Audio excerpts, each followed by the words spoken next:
What's going on, guys, and welcome back to the channel. Hope everybody's doing well. I want to give you guys some insight on your environment, and how it has a huge role in making or breaking the life that you want to live, no matter what it is that you want in your life. It could be success in business, could be peace with your family, could be good health, it could be pursuing some sort of a goal in a skill set, a singer, a writer, an artist, a musician, an athlete. And I'm going to cite a study that was done in the 70s on Vietnam vets, and then give you my anecdotal experience that is directly correlated with that. So they interviewed and did an invasive study on returning Vietnam vets coming back to the US from the war. And 90% of the substance abusers, of the heroin addicts coming back from the United States, reported that when they got home, in spite of the stress of the environmental change, in spite of the stress of the tragedy and horror that they lived through there in the jungle, in the bush, in spite of the stress that they had to deal with people protesting against them, calling them baby killers, in spite of the stress of coming back to a broken family, their relationships, if they were married or had a girlfriend or fiance, or kids back home, being away for 3-4 years, 5 years in those tours out there in the jungle, put a lot of stress and a lot of problems on their relationships. In spite of all these circumstances that are severely tragic compared to the everyday bullshit most of us call problems, most of the stuff that people come to me with, and they're like, I've got this goal, but I've got these obstacles. The obstacles those guys had to deal with coming back from the war was way worse than what most of us are facing on a daily basis, that we use as an excuse of stopping us getting to where we want to get to, or achieving the things that we want to achieve. And what they found was that the success in their sobriety was literally just the environmental change. It was just being out of that area and not having those same triggers, which is spoken about in something I don't want to get too far into, the psychology of substance abuse and alcohol abuse and all addictions. They say people, places, and things is what trigger people to keep relapsing and to keep doing the same behaviors. But it's the same thing when it comes to our goals, when it comes to our work, when it comes to our health, when it comes to our fitness, when it comes to our peace, our relationships. We have these problems, we have these obstacles, we have these visions of where we want to get to, what we want to accomplish, and continuously repeat in the same habits that self-sabotage us. We might be doing some of the work, but we keep doing the same things that cause us to regress. So it's one step forward and one step back. Now, I myself suffered for a good decade on and off, a lot in the beginning, and then had a good amount of clean time, and then a relapse with substance abuse, with opiates. So I can relate to those guys. I had a tooth pulled. I think I wasn't even driving yet. I must have been 15 years old, and given opiates from the dentist. And I remember being in my mom's car, popping. I was bleeding severely. My face was swollen. She was in a rush to get to work when all of the large amount of clientele would come in there, so she had to be there on time. And I remember having no water, nothing in the car to drink, and I just took 2 pills because of the pain and chewed them. And I remember it must have been like, because it's 3:30, 4 o'clock traffic after school, people somewhat running errands in that town. I remember it must have been maybe like 5 to 10 minute drive, a couple of signals, and I got hit by that wave of warmth, and it just overtook me. Something clicked in my head, and I was off to the races. I never forgot that feeling. A couple more teeth being pulled, and 23 surgeries within 10 years gave me a severe problem with drug abuse, because I was seeking it as recreational use. I was seeking it to cope. I was seeking it to celebrate. And I know that once I got clean and sober for good, Must be now 16, since 26, I would say 17 years, 16 years going on, no longer, 17 going on 18. It was the environment. It was the environment that changed everything for me. I always trained. I always ate right. I was always an athlete or in sport. So the habit of my health and fitness didn't help me with my problem with the substance abuse. Okay.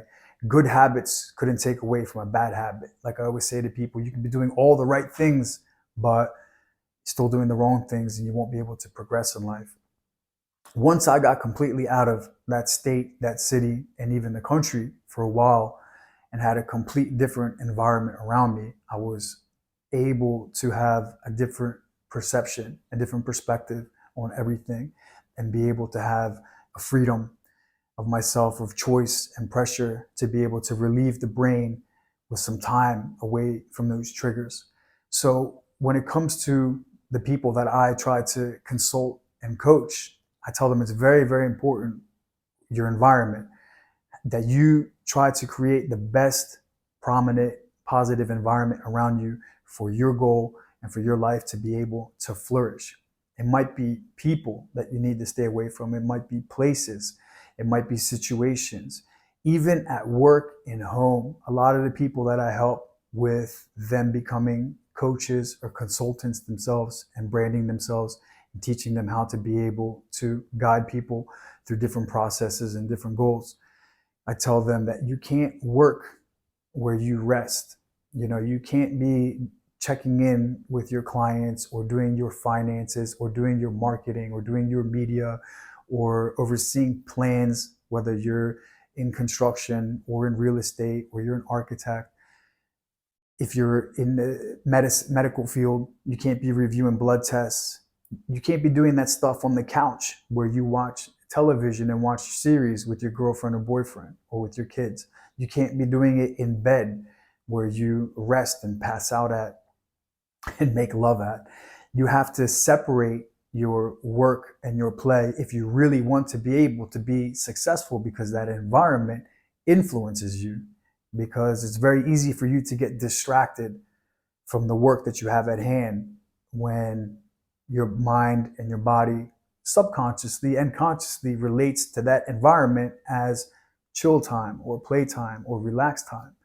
So your environment is very, very, very important. If you can do everything that you can possibly do pertaining to your goal to build you a great environment, whether it's insightful things that you can have written around you or to remind you, for you to be able to portray the role that you're trying to become. If it's weight loss, if it's fitness, put a couple of fitness and health books around your house, on your coffee table, in your bedroom, in the bathroom, whatever. Because when you visually see these things, you know you have a goal. You know you're trying to be able to achieve something in your life. If it's business, you'll have financial literature around you. If it's your fitness, you will have your water bottles, some fitness clothes, a yoga mat so you can do a couple of abs, a plank, even stretches, just watching the news, no matter what your goal is, even if you're a professional athlete.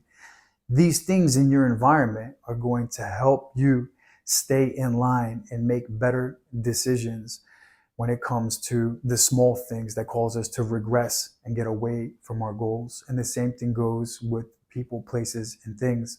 A lot of people want to do good in their life, but they're around the wrong people, going to the wrong places and getting the wrong triggers, which is usually them indulging in something that's negative. It's not helping them get better at what they're trying to do or do better in life, whether it's socializing, gossiping, drinking, wasting time, being around people that are pessimists, complainers, whiners, and victims. If you can build yourself a great environment around you and get yourself away from the things that will trigger you, you will be able to change your life and change your future.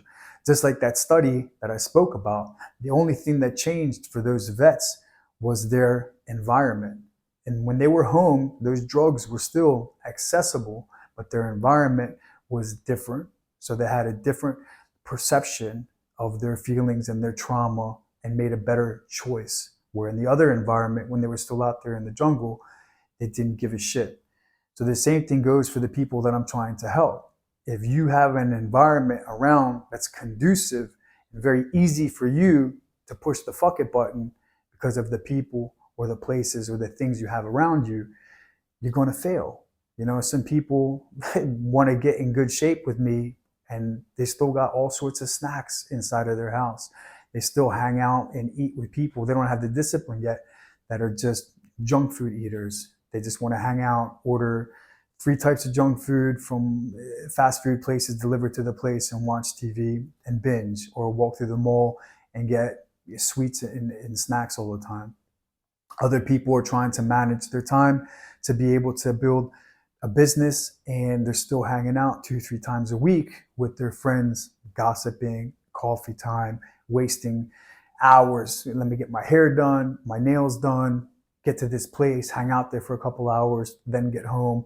And then they'll say to me, I'm not really getting feedback. I'm not getting calls and messages and emails from clients wanting to work with me. And I said, well, you can't do the things that you're supposed to do to excel at your goal when you feel like it twice a week for 2 hours, and then the other 160 hours, you kind of just push away and do what's fun. So I hope you guys can get some good insight with this. I hope you guys can use this as an example to be able to kind of take a inventory of your life, of what you do in your free time, who do you have around you, what you have around you in your home, in your space, and be able to kind of clean out your closet, as they say, so that you can get closer to your goals, and also have the insight to see in the future of what things to keep out of your life and who to keep out of your life, so that they don't trigger you and make you fall into bad patterns and regress for all the things that you've worked for. If you have any questions, you can hit me up. My info is in the bio. You can email me or direct message me. Stay true to yourself, stay good to yourself, let nothing and nobody get in the way of the life that you want to live, and make sure to like, comment, share, support the channel. Take care.